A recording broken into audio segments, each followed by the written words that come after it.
নমস্কার, আমি এখন দেখাবো কিভাবে সহজে বেগুনের দিয়ে মাছ রান্না করা যায়। আমি প্রথমে দিয়ে দেবো কালো জিরা আর দিয়ে দিলাম 2-3 আলু আর ডালের বড়ি, আর দিয়ে দেবো গরম জল, লবণ আর হলুদ। আমি এখন ডেকে দেবো, কিছুক্ষণ পরে আবার আমাদের আলু আর ডালের বড়ি সিদ্ধ হয়ে গেছে। আমরা এখন বেগুনগুলো ঝোলে দিয়ে দিব। আমরা বেগুন ভেজেও দিতে পারতাম, কিন্তু ঝোলে দিলে এই রান্নাটা ভালো হবে। যেখানে ভেজে রাখা মাছ দিয়ে দিব,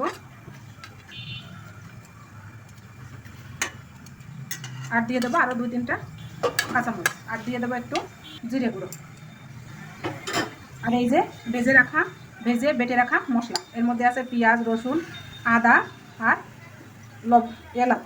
এটা দিয়ে আমি এখন গুলাই দিয়ে দেবো এর মধ্যে।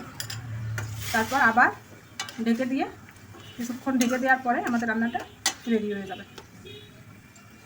এই যে আমাদের রান্নাটা একদম রেডি।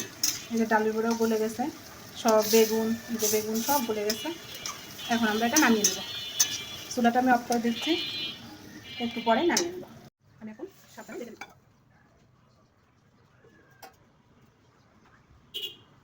রেডি হয়ে গেছে। এই যে আমি ঢেলে নিয়েছি, আমাদের তরকারি রেডি। বেগুন দিয়ে, ডালের বড়ি দিয়ে, আলু দিয়ে মাছের ঝোল।